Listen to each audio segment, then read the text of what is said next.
Welcome back po sa aking munting channel. Ako po si Mr. Ukol. Nandito naman po ang inyong likod para magbigay ng tips at kiya. Para po sa araw ng Miyerkules, August 7, 2024. Meron tayong 7 karera ulit, no, na largahan para bukas. Rating based handicap system race pa rin ang gagamitin natin. Unahan ko na kayo, no. Itong karera na to medyo mahirap pero maganda ang dividendo nito. Yan ang nakikita ko sa karera bukas na nakahain ng MMTCI para sa mga bayang karerista. Sana makadali tayo ng dihado at kayo na rin po, sana matapat sa inyo yung dihado. Shoutout tayo, no? Shoutout kay Ronald Lascano. Happy birthday kay Dailin Terado. Pagbati galing sa asawa niya, kay Sir Danilo Terado. Bukas po ang birthday ni Ma'am Dailin. Kay Charlie Amper, Dante Bakilo Jr., Celestino Abejo, Julito Irineo Jr., shoutout sa inyo. Bobby Salsos, yan, mga masugid nating subscriber yan. Shoutout din sa boss ko, kay Boss Gilbert Lumuntad, at lalo na kay Boss RB Borja. Bukas tayo, boss. Start na po tayo. Ito po yung race number 1. Ito po yung start ng winner take all event. Covers races 1 to 7. Meron tayong 5 kalahok. Distansya po maiksi lang, 1,200 meters. 5 split non-placer tong grupo na to. Dito ang first choice ko, yung number 3 na si Double Strike. Si Double Strike po, ito medyo siya yung nakita kong consistent sa laban at medyo batak. Although hindi na nanalo, pero at least tumitimbang siya, no. Huling takbo nito last July 26. Pang-apat to dumating kala Unafraid. 1.17 po ang tinala sa 1,200 meters. Itong si Double Strike. Yan po ang first choice ko sa laban na yan. Ang second choice ko yung number 4 na si Sky Magic. Si Sky Magic naman, sakay ni Pabs Caballero. Ito may tulin, may rimati to eh. Itong kabayo na to, kaya gusto ko rin to. Ito po yung second choice ko. Kaya race number 1 po ang first choice ko. Entry number 3, Double Strike. Second choice number 4, Sky Magic. Good luck po. Race number 2 na po tayo, bayang karerista. Ito naman po yung start ng ating Pick 6 event. Covers races 2 to 7. Dito meron tayong 8 kalahok. Distansya po 1,200 meters. 6 to 10 split naman tong grupo na to. Medyo tong karera na to, daming may panalo dito, no. Ang first choice ko dito yung number 7 na si Golden Buzzer. Si Golden Buzzer, huling last run nito last July 26. Segundo to kay Lemon Bell, nagtala ng 1.30 sa 1,400 meters. Pero may magandang prueba yan last time out nung July 19. Tercero yan dumating kala Great Angie. Nagtala yan ng 1.15. Gusto ko lang yung kabayo na to dito sa laban eh. Derimating, may tulin siya pero dinidiskarte ng parimate. Ganda ng post position, malaking kabayo. Same rider ang sasakay. Kaya yan ang first choice ko. Second choice ko yung number 4 na si Instant Notice. Actually si Instant Notice naman, bagong baba ito. Medyo matagal dito makbo pero may huling takbo naman siya last July 14. Yan ang last run yan. Kala Metal Strength pang 5 dumating to.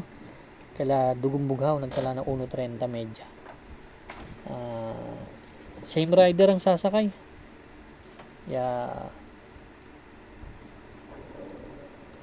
Nakaraan, no, si MP Cañete pala ang sumakay nakaraan nito kay Instant Notice, and si Lunar naman ngayon. Kaya si Instant Notice yan ang second choice ko, no. Sa 11 to 15 split din kasi tumatakbo yan. Medyo mataas ang grupo niyan. Ang third choice ko yung number 3 na si Rule the World. To si Rule the World, tumimbang to nakaraan. Medyo di banderang kabayo. 11 to 15 split din po ang grupong tinatakbuhan yan. Actually, siya yung may pinakamagandang prueba dito na may 1.14 medya sa grupo. Kaya pwedeng mauna tong kabayo na to. Yun ang nababasa ko dito, di bandera kasi to. Kaya race number 2 po ang first choice, number 7, Golden Buzzer. Second choice, number 4, Instant Notice. Third choice, number 3, Rule the World. Good luck po. Race number 3 na po tayo, bayang karista. Ito naman po yung start ng ating Pick 5 event, covers races 3 to 7. Meron tayong 7 kalahok. Distansya, ganun pa rin. 1,200 meters, 6 to 10 split. Yung grupo na to. First choice, entry number 7 na si Maki Boy. Itong malaking kabayo na to, no? Last run nito, July 28, kila Vitrius Aliana. Nagtala ng 1.30 medya. Magaling ang hinete. Tingin ko, malakas rumimate. Kaya yan ang first choice ko. Medyo, basa ko hindi ganun katulin yung area nito kasi karamihan dito di bandera, pero may nakikita kung siya lang ang magdadala ng unahan. Yan ang second choice ko, yung number 2 na si One for the Road. Tingin ko ito yung magdadala ng bandera na walang lucha. Although diado to dito, no? Second choice ko yan, huling takbo nito last July 26, ganda ng tinakbo nito. Doon kila Nosen Yana, kila High Quality, nagtala ng 116.4, same rider ang sasakay. Gusto ko yung post position, pag tumigas ang pista, pwede makachamba to. Gumawa ng ONODC sa isa laban na to. Pero tingin ko dihado to dito. Yan ang second choice ko. Third choice ko yung number 3 na si Smarty Jazz. Ito naman, last July 27, pang-apat kila Lucky No. Nagtala ng 1.30 medya. Si Smarty Jazz. Malakas naman mati itong kabayo na to. Kaya very consistent din na sa timbangan, kaya yan ang third choice ko. Kaya race number 3 po ang first choice, number 7 Maki Boy. Second choice, number 2 One for the Road. Third choice, number 3 Smarty Jazz. Good luck po. Race number 4 na po tayo, bayang karalista. Ito naman po yung ating Pick 4 event, covers races 4 to 7. Meron tayong 8 kalahok dito. Distansya 1,200 meters.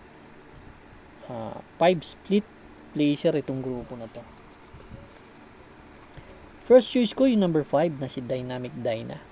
Ganda ng huling tinakbo nito last July 26. Segundo to kay Unafraid, nagtala na 1.16 sa 1,200 meters. Medyo may tulin, may remate itong kabayan to. Medyo pinarimate siya dun sa laban na yun Second choice ko yung number 2 na si Adorable Felicia. Si Adorable Felicia last July 28, kila Cristiano tumakbo to, medyo natakawan sa harap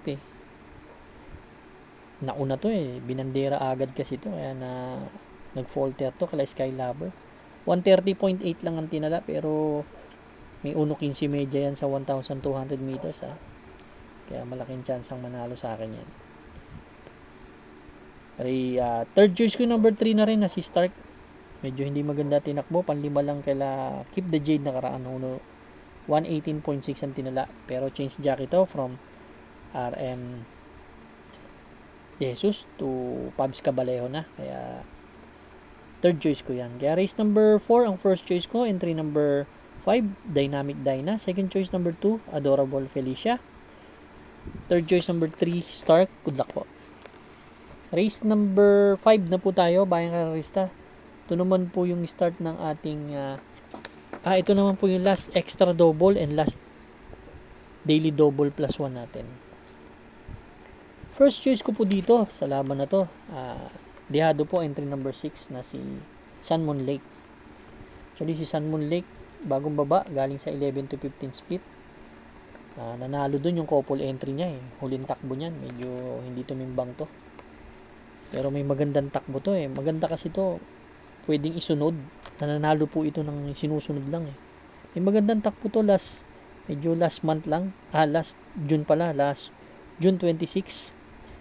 Tercero to kila Work From Home. Antonio de la Mugis. Nagtala ng 128 in a fraction sa 1,400 meters, no? Kaya tingin ko pwedeng manalo sa akin yan. Second choice ko yung number 9 na si Aliana. Ito naman galing sa dalawang sunod na segundo to. Huling takbo nito, segundo kay Vitrius, nagdala ng 1.30 noong last July 28. Gusto ko yung post position niya pwedeng mauna to dito. Segundo rin yan kay Sultanov, nagdala naman ng 1.30 sa 1,400 meters. Kung matigas ang pista, malaki chance ang manalo niyan. Marit lang na maganda. Third choice ko yung malakas rumimate, number 5 na si 7 of Diamonds. Ito naman galing din sa dalawang sunod na segundo to. Huling takbo nito sumigundo kay Galloping Ghost. Then July 17 naman kay Helguy, tala ng 130.8. Kaya race number 5 po ang first choice ko. Entry number 6, Sunmon Lake. Second choice number 9, Aliana. Third choice number 5, 7 of Diamonds. Good luck po. Race number 6 na po tayo, Bayang Karista, the penultimate race. Dito meron tayong 10 kalahok, distansya po 1,400 meters ulit. 16 to 21 split naman itong grupo na to. Medyo malapit na tayo sa last race, no?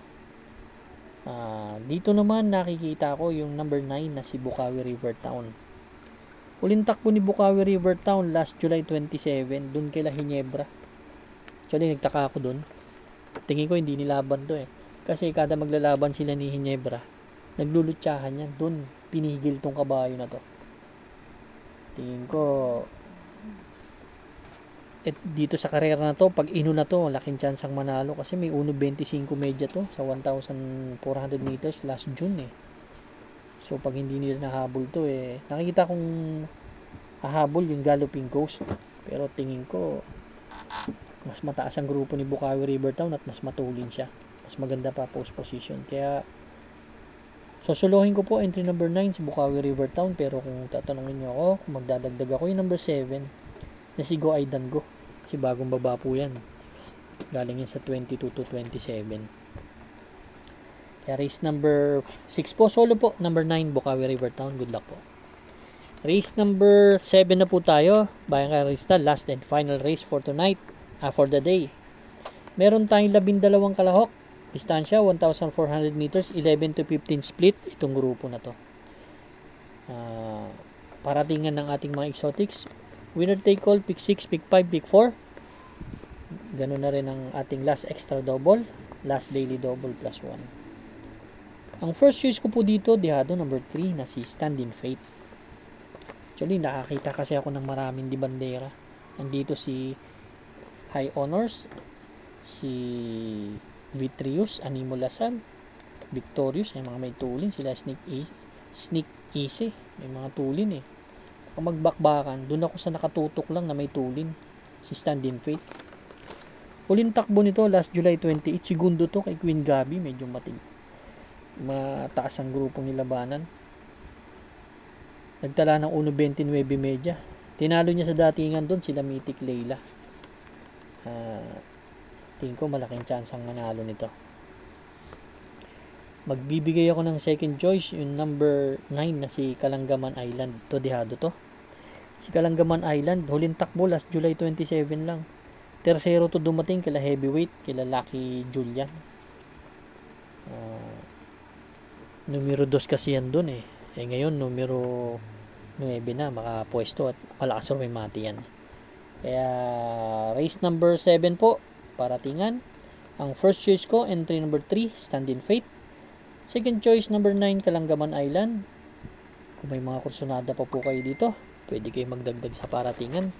Kaya maraming salamat po sa inyong walang sawang pagtangkilik sa aking munting channel. Good luck and stay safe.